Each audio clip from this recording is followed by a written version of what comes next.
Today on Know the Truth, an encouraging message from Philip de Courcy. You will have discouraging mornings, you will have discouraging afternoons and nights, but you don't have to have a discouraging day. Because the Christian has no right to be discouraged in a world over which God reigns. We are puzzled, but never in despair. We are persecuted, but we have never had to stand alone. We may be knocked down, but we're never knocked out.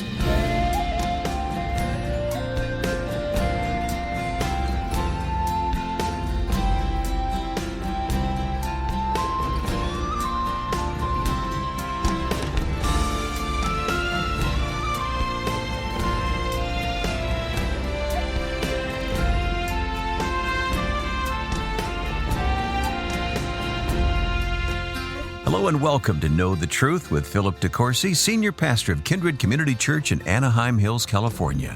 I'm your host, Wayne Shepherd. Today, Pastor Philip dives into the book of Nehemiah with a valuable lesson on persevering through adversity. This is the second part of Philip's message titled Keep On Keeping On, and you can hear the full message online. You can also connect with our team and find valuable resources for this study and more at ktt.org. But now, here is Pastor Philip de Courcy.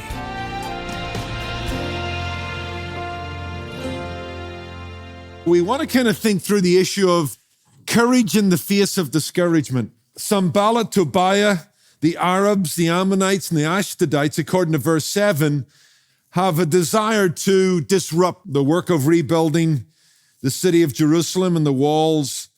And now we come to look at Nehemiah, who is a profile in courage with regards to facing down discouragement. And guys, you and I need to remind ourselves that the devil's favorite weapon against the work of the gospel and the people of God has always been the weapon of discouragement.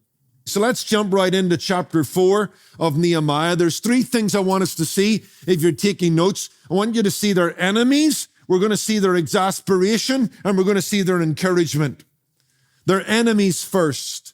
Nehemiah and the inhabitants of Jerusalem and the wider community of faith in Judea were living in the presence of their enemies. That's the lot of God's people. I hope you've already nailed that one down.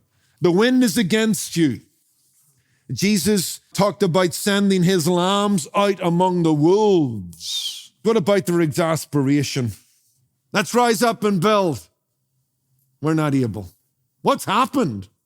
Basically, they were beginning to buckle under the work and its load. Exhaustion can be an ally to the enemy. Physical exhaustion alters emotional state, which weakens spiritual capacity. But as Jesus reminded his own disciples, the spirit is willing, but the flesh is weak. Matthew 26, verse 24. Exhaustion can play into our discouragement. If I've got my text right here in 2 Corinthians 7, Paul talks about a distressing time, and we read about that. For indeed, when we came to Macedonia, our bodies had no rest. I want you to underline, our bodies had no rest. Paul was stretched physically and emotionally. We were troubled on every side. Outside were conflicts, inside were fears. Nevertheless, God who comforts the downcast, and he's admitting here that he was downcast, discouraged. And one of the factors in his downcast disposition was his body had no rest. It's a spiritual thing to sleep. It's a wise thing to rest. In fact, God in all of his glory and wisdom put that into the cycle of the week. 6 days shall you labor, and on the seventh rest. I remember talking to Kristen Gaddy and Keith Gaddy about just the issue of rest and relaxation. And Kristen, she was a young mother, and some people need a little bit more sleep than others, and she felt a little bit guilty about that. And one day in conversation with D.A. Carson, one of the most brilliant theologians in the United States, he simply said to her, Kristen, you need to take as much sleep as is necessary for you being spiritual. It was a recognition. As Vance Havner says, if we don't come apart and rest, we just come apart. And where did he get that idea? The words of Jesus to his own disciples in Mark 6:30-32, where Jesus said to his disciples, guys, let's pull over to the side of the road and park it. There's too much going on. We don't even have time to eat. And Jesus is acknowledging you can't break the boundaries that God has set for who we are in our humanity. Each one of us and each body is governed by a mathematical formula involving time, pressure, and exertion. And you can't ignore that equation. So there's fatigue at work here. Number two, there's frustration at work here. There's frustration at work here. Let's go back to Nehemiah 4, verse 10. The strength of the laborers is failing. That's fatigue. And there is so much rubbish that we're not able to build a wall. That's frustration. They were up to their waist in rubble. They were up to their necks in work. And the result, they were frustrated. They were on edge. They were irritable. They were now getting gloomy. Not only was their resources physically depleted, but as they looked around them, there was still so much to do, having done so much. And just psychologically, it got to them. Visions of glory began to give way to stubborn reality and the enormity of the task. They were facing the inglorious work of rubble removing and the daily grind. So much of life is daily grind. If you're not up for humdrum, you're not up for life, you know? And that's true in the Lord's work. I like the honesty of a minister in the Church of England who wrote to his bishop, John Robinson, Bishop of Woolwich, and he said this about his work, I think in an inner city. I am not reaping a harvest. I scarcely claim to be sowing the seed. I am hardly plowing the soil, but I am gathering out the stones. William Temple, another great English pastor, said, of all the work that produces results, 9/10 must be drudgery. There is no work from the lowest to the highest which can be done well by the man who is unwilling to make that sacrifice. Work, your work, at work, 9/10 drudgery. Sometimes marriage, great percentage drudgery. Parenting, drudgery. But the accumulation of that faithfulness results in results. But when you're in the middle of it, and you're covered in dust, and your mouth is dry, and your heart is wilting, that's tough. Frustration can set in. And then you've got the half-time syndrome. You know, we see in verse 6 that the wall was built halfway. Now, that's good and bad, right? It depends which way you look. If you look back, it's good. We've got half the job done. If you look forward, it's not so good. Oh, we have another half of the work to do. It's halfway through your car payments that the shine goes off the new car, right? Come on, let's be honest. It's halfway up the hill that your 7-year-old wants to turn back. It's in the middle years of life, halfway, that you start to lose focus. That's why King David messed things up at 50. That's why C.S. Lewis in the Screwtape Letter said the long, dull, monotonous years of middle age prosperity or middle age adversity are excellent campaigning weather for the devil. That's the halfway syndrome, and it can lead to discouragement. But you've got to push past that, and we're going to see how to do that. We need to remember what Meadowlark Lemon of the old Harlan Globetrotters said. They were great, weren't they? He said this, the most useless statistic in sports is the halftime score. It's true. That's a great little statement. And Nehemiah's going to help them see that. And there's a little footnote to this, fatigue, frustration, and I'm really addressing elders, pastors, those in full-time work in terms of just direct application and impact on gospel enterprise. We need to remember this because pastors tend to be idealists. Pastors tend to be idealists. They aim high. I'm going to win the world for Jesus. I'm going to change this inner city for the gospel. They aim high, but they don't always reach their goals. Add to the fact that they live and labor near critics' corner. And it's not hard to see how they get discouraged. The answer is not to lower one's standards, but to embrace some biblical realism. Remember that the Lord's work will have an element of frustration, monotony, and drudgery to it.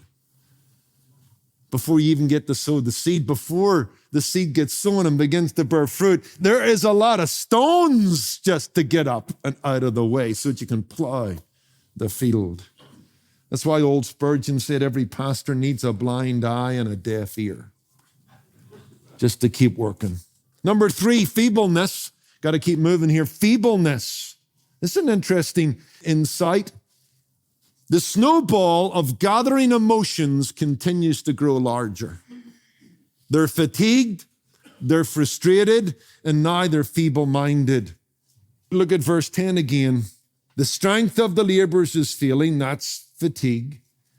There's so much rubbish, that's frustration, that we are not able to build the wall. That's feebleness.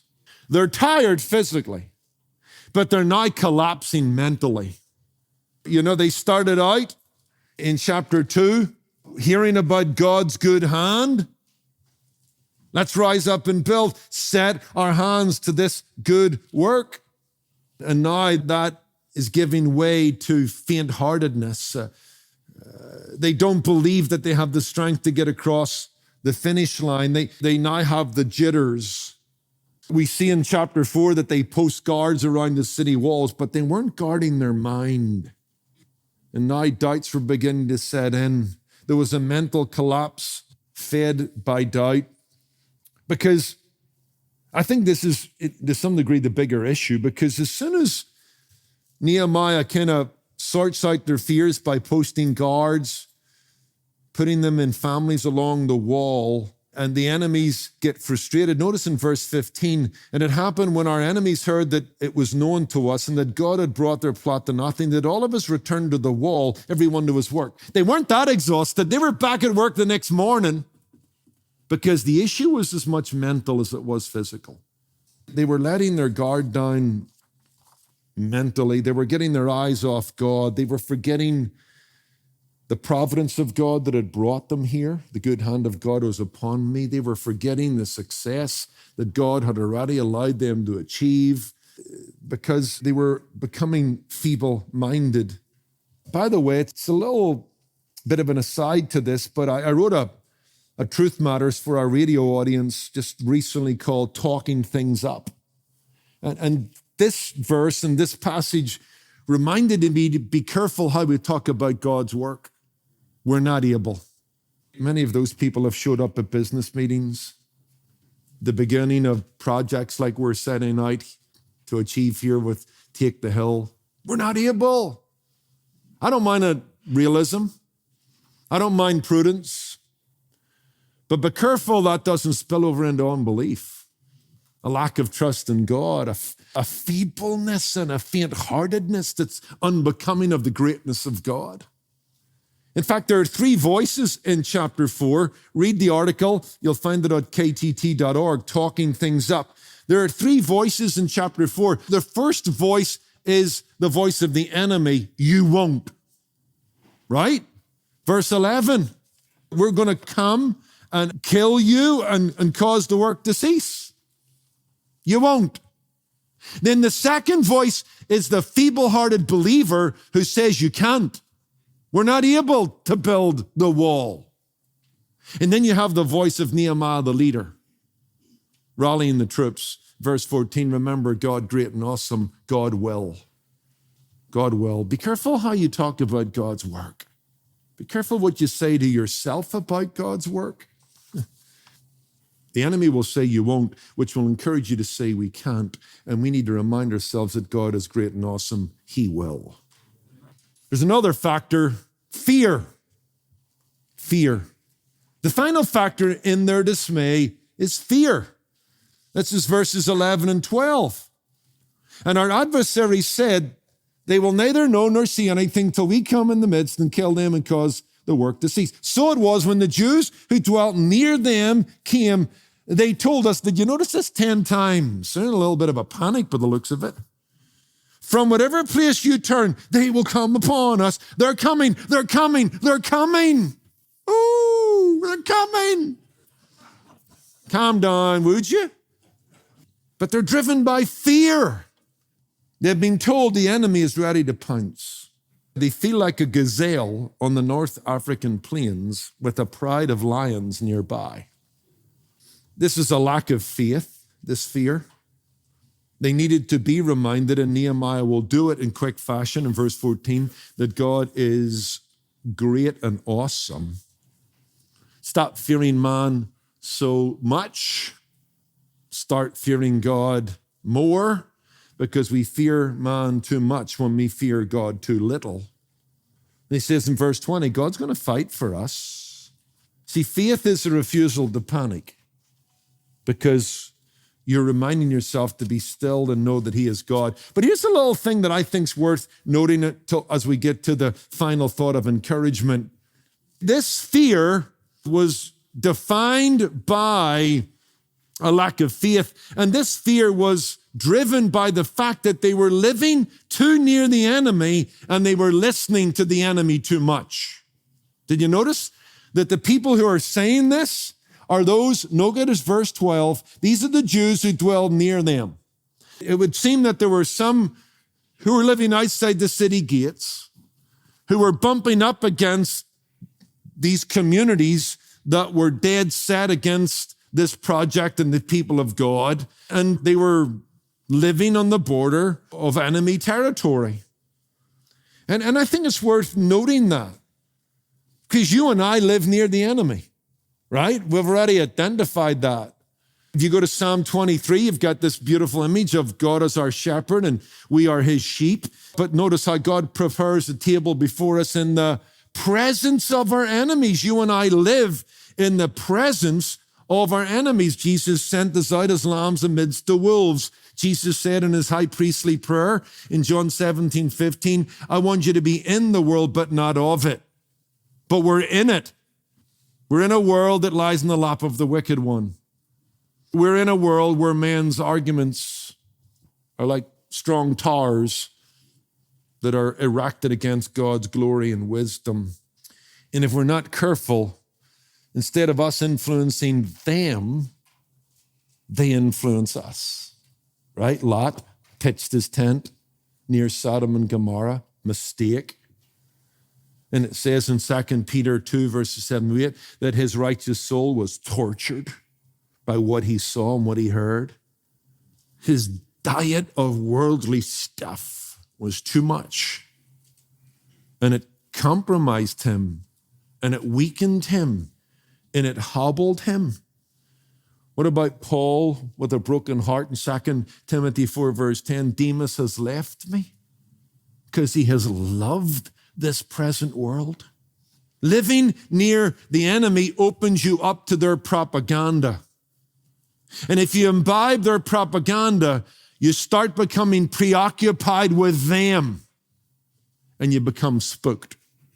Did you notice how preoccupied these Jews are with the enemy? They told us 10 times. It's not that Nehemiah was that dumb. He needed to be told 10 times that the enemy was coming. It's just they had listened to the enemy so long, they were talking their talking points. They were imbibing the propaganda. They were allowing the enemy to spook them, and they lost sight of God. They became jittery, feeble-minded. It's a lesson, guys. You and I can't avoid contact with the world, but work darn hard to make sure there's no contamination by the world. Be in it, but not off it. That's why you've got to put all the whole armor of God. You got to buckle up with some truth each and every day. You've got to have the shield of faith up. You've got to hold the sword of the Spirit, which is the word of God, high. And you've got to put on the helmet of salvation. You've got to guard your mind. You've got to have a biblical worldview. You've got to have a proper theology. You've got to know the gospel. You've got to keep preaching to yourself what's true and what's not true, and that the church will be built, and Jesus is coming, and the devil is losing. And you know what? Things are on course. Things aren't falling apart. Things are falling into place. You got to keep reminding yourself of biblical truth. He'll never leave me or forsake me. My God can provide all that I need. He'll meet me in the darkness. He won't abandon me to my enemies. This sin isn't worth it. This is a temptation of the evil one. You get the point. Put on the helmet of salvation. Stop imbibing the enemy's propaganda. Turn the television off. Get off the internet. Open your Bible. Get to a Bible study. Be in the Word as you're in the world, so that the Word in the world governs your thoughts, which informs your emotions, which directs your actions. During the Second World War, C.J. Auchinleck was the commander-in-chief of the Middle East force.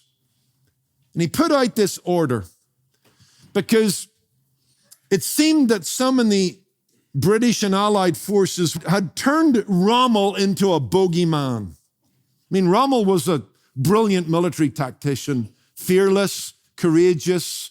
I mean, he had marched the German army and their panzers halfway across the world. But here's what C.J. Auchinleck sent out as an order to the British and Allied troops. There exists a real danger that our friend Rommel is becoming a king or magician or a bogeyman to our troops. We are talking far too much about him. He is by no means a Superman, although he is undoubtedly very energetic and able. Even if he were a Superman, it would still be highly undesirable that our men should be crediting him with supernatural powers. I wish you to dispel by all possible means the idea that Rommel represents something more than the ordinary. The more important thing now is to see that we do not always talk of Rommel when we mean the enemy in Libya. We must refer to the Germans or the axis of powers or the enemy and not always be harping. Please ensure that this order is put into immediate effect and impress upon all commanders that from a psychological point of view, it is a matter of the highest importance. Can we stop talking about Rommel? Can we stop talking about the world and the culture and the darkness and things going wrong? Can we talk about a sovereign God? Can we talk about a triumphant church? Can we talk about a gospel of which we need not be ashamed? Can we talk about the fact that greater is he that is in us than he is in the world? You're listening to pastor and Bible teacher Philip Courcy here on Know the Truth, and our message is titled Keep On Keeping On. If you missed any portion of this message, you can listen again when you visit ktt.org. While you're online, don't forget to register for our third annual golf tournament and dinner coming up August 17th at Alta Vista Country Club in Placentia. It's right around the corner, and we look forward to seeing you there. Bold, clear, convicting teaching is what listeners have come to expect here at Know the Truth, and it's the teaching they share with friends, family, and anyone who needs to hear the unchanging truth of God's Word. Today, we'd like to invite you to join our team of Truth Ambassadors, faithful monthly partners who make this teaching possible. To sign up online, go to ktt.org or call 888-644-8811. As a thank you for your gift, we'll send you a copy of Pastor Tom Pennington's book, A Biblical Case for Cessationism.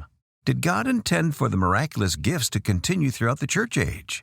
This crucial question has massive implications for every follower of Jesus Christ. To request a copy of A Biblical Case for Cessationism, ask for it when you call 888-644-8811 or look for the book online at ktt.org. I'm Wayne Shepherd, inviting you back next time when Philip concludes the message titled Keep On Keeping On from our series titled Profiles in Courage. That's coming up Tuesday on Know the Truth.